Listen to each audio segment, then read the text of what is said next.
Assalamualaikum warahmatullahi wabarakatuh. Perkenalkan, nama saya Hidi Oktavia dengan NIM F521211056. Prodi Sistem Informasi, jurusan Teknologi Informasi, Fakultas Teknik Universitas Tadulako. Di sini saya akan menjelaskan aplikasi yang akan saya buat, yaitu Sistem Informasi Berita Berbasis Web. Sistem informasi berita berbasis web adalah sebuah sistem aplikasi web yang dibangun dan digunakan untuk memudahkan dalam hal berbagi informasi seputar berita terkini. Aplikasi ini dilengkapi dengan fitur login admin, data berita, kategori berita, pencarian berita, data buku tamu, dan lain sebagainya. Informasi khususnya berita merupakan hal yang sangat penting saat ini. Berita dapat disajikan sebagai faktor penting dalam sebuah keputusan, tolak ukur, perencanaan, materi pembelajaran, dan hanya untuk menambah wawasan dan pengetahuan. Maka dari itu perlu dirancang mampu memberikan berbagai jenis informasi dalam bentuk portal dengan mengutamakan kemudahan dalam mengaksesnya, penerapan, pemeliharaan, dan pengembangan sehingga menghasilkan sistem informasi yang dapat diakses kapan saja dan di mana saja secara mudah melalui perangkat-perangkat yang terhubung dengan internet. Adapun kebutuhan fungsional dan non-fungsional. Yang pertama, kebutuhan fungsional. Kebutuhan fungsional terdiri dari beberapa. Yang pertama, aplikasi dapat diakses jika terhubung dengan internet. Yang kedua, sistem dapat menampilkan login dan logout. Yang ketiga, sistem dapat menampilkan halaman beranda. Yang keempat, sistem dapat menampilkan informasi berita. Dan yang kelima, sistem terdiri dari beberapa fitur, yaitu fitur penggunaan umum, fitur penggunaan terdaftar, dan fitur admin utama. Kemudian ada kebutuhan non-fungsional. Yang pertama, operasional. Perangkat keras atau hardware. Yang pertama, prosesor Pentium 4 atau lebih. Yang kedua, RAM 2 GB atau lebih. Yang ketiga, perangkat pendukung lainnya. Yang keempat, harddisk 320 GB untuk media penyimpanan. Yang kelima, printer untuk mencetak kartu rekam medik dan laporan. Kemudian ada perangkat lunak atau software. Perangkat lunak diperlukan untuk pembuatan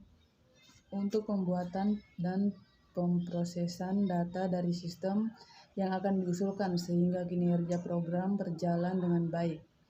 Yang diperlukan untuk perangkat lunak sebagai berikut. Yang pertama, menggunakan sistem operasi Windows 7 atau lebih. Yang kedua, Embarcadero DLP 2010 Development Programming. Yang ketiga, MyExcel Server 5.0 atau lebih. Kemudian ada keamanan atau security. Sistem yang dilengkapi dengan username dan password yang bisa dibuka oleh pengguna yang memiliki hak akses.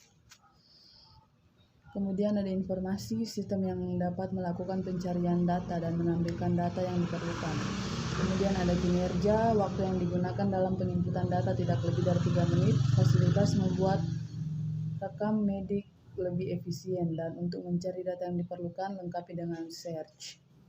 Adapun DFD pada aplikasi yang dibuat, data flow diagram atau DFD adalah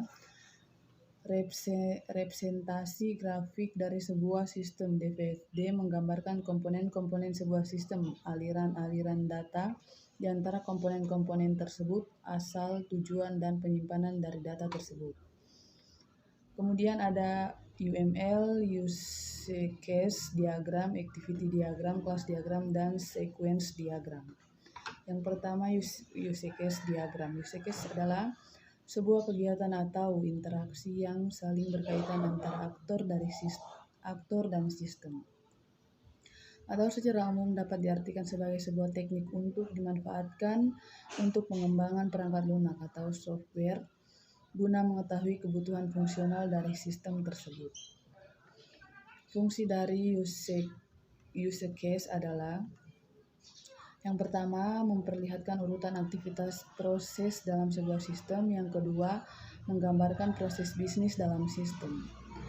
Komponen dan relasi pada use case diagram. Ada 3 komponen utama. Yang pertama aktor, yang kedua sistem, yang ketiga use case. Kemudian contoh relasi. Terdapat 3 contoh relasi yang digunakan untuk membuat diagram ini. Berikut adalah contohnya. Yang pertama association, yang kedua dependensi, yang ketiga generalization. Kemudian ada activity diagram. Activity diagram atau diagram aktivitas, yaitu diagram yang dapat memodelkan proses-proses yang terjadi pada sebuah sistem.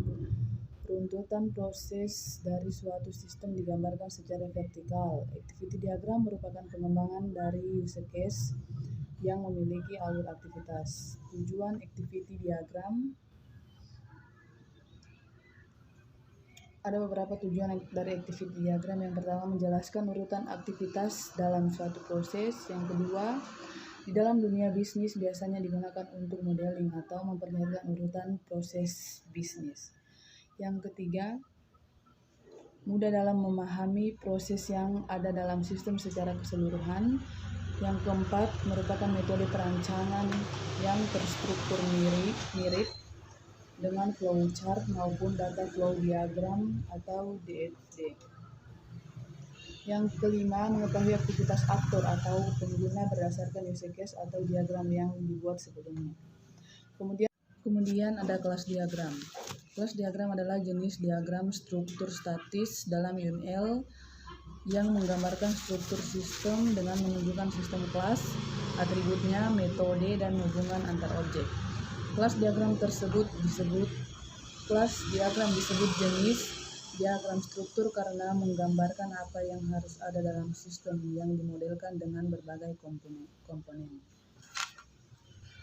Komponen kelas diagram. Yang pertama komponen atas, yang kedua komponen tengah, yang ketiga komponen bawah, dan yang keempat komponen tambahan.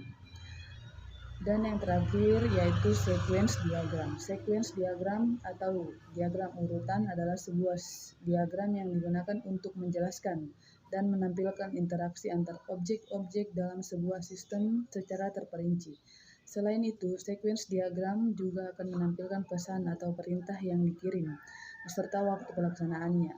Objek-objek yang berhubungan dengan berjalannya proses operasi biasanya diurutkan dari kiri ke kanan. Komponen-komponen yang digunakan yaitu yang pertama aktor, yang kedua activation box, yang ketiga lifeline, dan yang keempat objek, dan yang terakhir message. Sekian penjelasan dari saya, lebih dan kurangnya saya mohon maaf. Wassalamualaikum warahmatullahi wabarakatuh.